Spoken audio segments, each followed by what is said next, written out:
So having looked at how we start in level 1, we're now going to move on to looking at starting in levels 2 or 3. In the future, they will be combined into one level called level R, R for radio. You'll be pleased to know the process is very similar to that for level 1. The system still needs to get the same information from the driver about the configuration of the train. However, rather than waiting to read a Belize group, the key difference in levels 2, 3, or R is that they establish a radio session with the Radio Block Center, the RBC. When they establish that session, they report their position. The form of that position and its validity affects what will happen. Now, as we know, the ETCS behavior is documented in the subsets, and for the onboard, it's very well prescribed. But for the trackside, there are many gaps where it is up to the person specifying it in the project.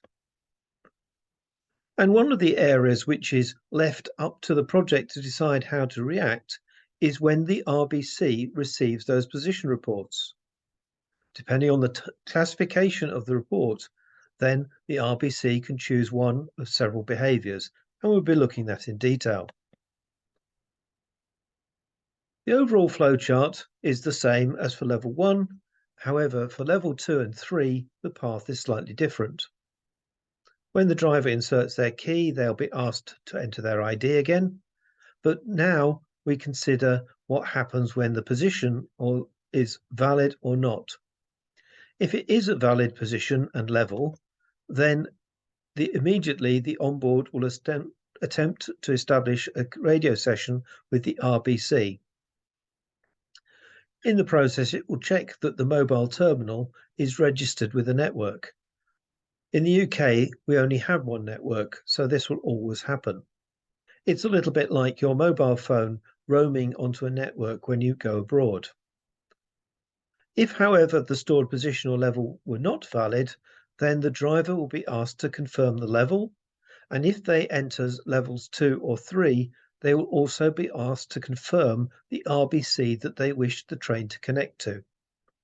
Normally, this will be the last RBC the train connected to, but they could enter a code to decide which RBC to contact. Having established a session with the RBC, then the system can proceed.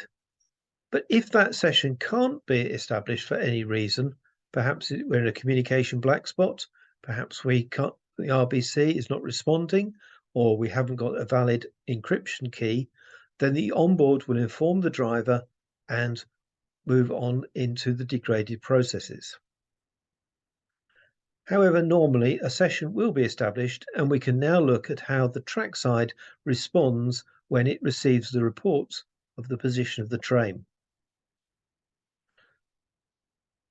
If the train considers that it has not been moved since the last time it established its position, this could be the driver has shut down the train has remained powered up, it hasn't moved, the driver's opened the train cab again, and then the onboard will report a valid position to the RBC. If, however, whilst the cab was not active, the system believes the train may have been moved, this could be because it has been without power for a short period, then it could report an invalid position. And if for any reason it doesn't know any details of where it last was, then it can report an unknown position. Whichever it reports, the RBC may be able to deduce from other information, track circuits or axle counters, where the train is, in which case the RBC can provide a position to the train. This would normally be to confirm what had been reported as invalid. If the train is known to be in platform 1 and it reports that it is in a location which is consistent with platform 1, the RBC might say, yes, that position is now valid. Alternatively, the RBC can just accept the train. When the train is accepted, the onboard retains its communication session but deletes the stored position data. Another alternative that the RBC can be configured to do is to reject the train.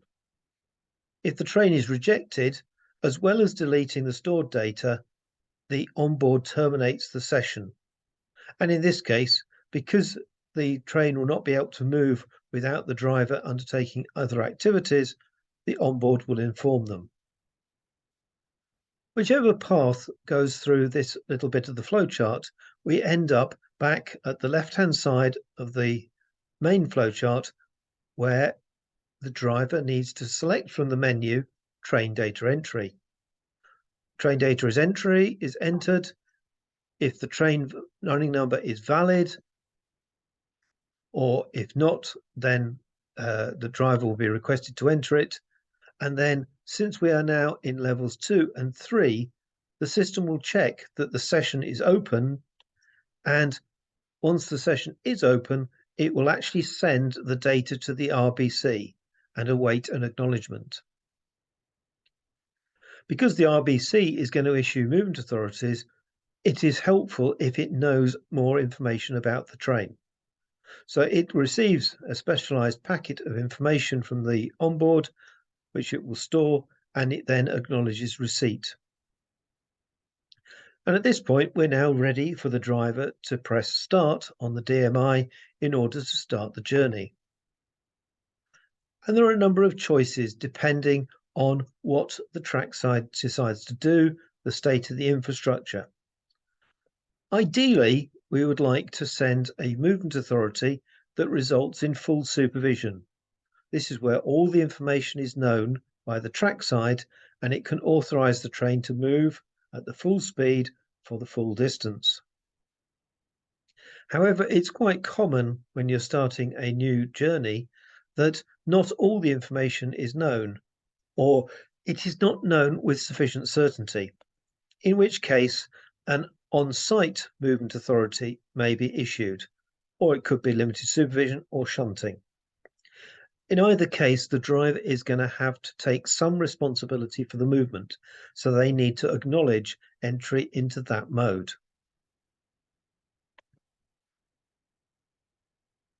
If the train location cannot be established, then a movement authority cannot be issued. However, the trackside can be configured to offer staff responsible to the driver by sending a message to the onboard. And again, the driver has to acknowledge that they are taking responsibility for the movement. What the trackside does when it receives the start request from the train depends on the circumstances and how it is configured. And it can be configured to wait for a period of time. And it will continue to wait until either it can respond by sending staff responsible authorization, a full supervision movement authority, or a movement authority with a mode profile. And what we're aiming for is for the driver's DMI to change to display the information enabling the driver to drive the train down the track, fully supervised by ETCS.